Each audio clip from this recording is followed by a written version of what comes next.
Pan India hero Prabhas గత కొన్ని సంవత్సరాలుగా తన టైటిల్లో ఉన్న రెబల్ స్టార్కు తగ్గట్లే యాక్షన్ సినిమాలు చేస్తూ దేశవ్యాప్తంగా తన ఇమేజ్ని ఒక రేంజ్కి తీసుకెళ్లాడు. ఇప్పుడు సడన్గా మారుతి దర్శకత్వంలో జోనర్ మార్చి హారర్ కామెడీ సినిమా అనౌన్స్ చేయడంతో అందరూ ఒకంత ఆశ్చర్యపోయారనే చెప్పాలి.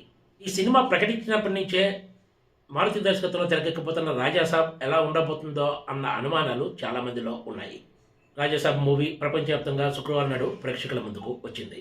ప్రీ రిలీజ్ ఈవెంట్తో పాటు పలు సందర్భాల్లో దర్శకుడు మారుతి చేసిన ప్రకటనలు రాజాసాబ్ మూవీపై అంచనాలను ఒకంత పెంచాయని చెప్పొచ్చు. చాలా సంవత్సరాల తర్వాత ఈ సినిమాలో ప్రభాస్ వింటేజ్ లుక్లో కనిపిస్తుండటంతో ఆయన ఫ్యాన్స్ కూడా ఈ మూవీపై భారీ ఆశలే పెట్టుకున్నారు.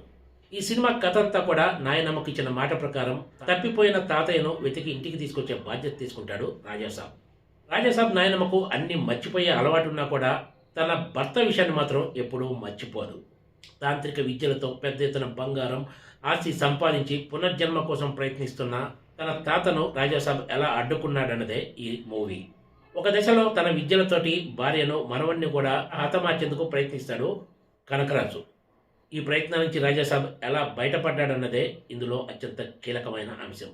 ఇందులో రాజాసాబ్ నాయనమ్మగా జరీనా వహాబ్ నటిస్తే, రాజాసాబ్ తాతగా మార్మిక విద్యలు తెలిసిన తాంత్రికుడు పాత్రలో సంజయ్ దత్ నటించారు.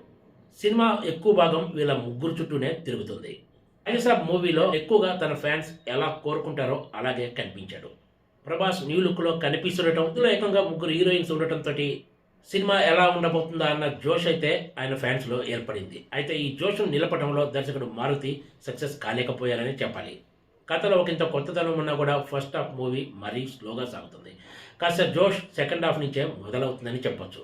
సినిమాలో హైలైట్ అంటే క్లైమాక్స్లో వచ్చే సన్నివేశాలే. ఇప్పటికే రాజాసాబ్ పాటలన్నీ ప్రేక్షకులు విని ఉండటంతో ఇవి సినిమాలో పెద్దగా ప్రభావం చూపించలేకపోయాయి. హీరోయిన్ ముగ్గురులో ఎక్కువ స్క్రీన్ స్పేస్ దక్కిందంటే మాలవిక, మోహనన్కు మాత్రమే. తర్వాత ఇది అగర్వాల్ ఉంటుంది. రిధి కుమార్ పాత్రకు పెద్దగా ప్రాధాన్యత దక్కలేదు. ఈ మూవీలో సముద్రకని, బొమ్మన్ ఇరానీ, ప్రభాస్, సీను, సత్య, విటివి గణేష్, సప్తగిరిలు ఇతర కీలక పాత్రల్లో కనిపిస్తారు. డల్గా సాగుతున్న రాజాసాబ్ మూవీని కాస్త కూర్చొని నిలబెట్టింది అంటే తమన్ అందించిన బ్యాక్గ్రౌండ్ మ్యూజిక్ మాత్రమే. ఈ మూవీ జోనర్ హారర్ కామెడీ అని చెప్పినా కూడా ఇందులో ప్రేక్షకులు భయపడేంత హారర్ సన్నివేశాలు లేవు, కామెడీ కూడా లేదు. ప్రభాస్ న్యూ లుక్ కోసం ఈ మూవీ చూడాలి తప్ప ఇందులో ఆసక్తి కలిగించే సన్నివేశాలు, ఇతర అంశాలేవి పెద్దగా ఉండవనే చెప్పొచ్చు. Please subscribe TGTV.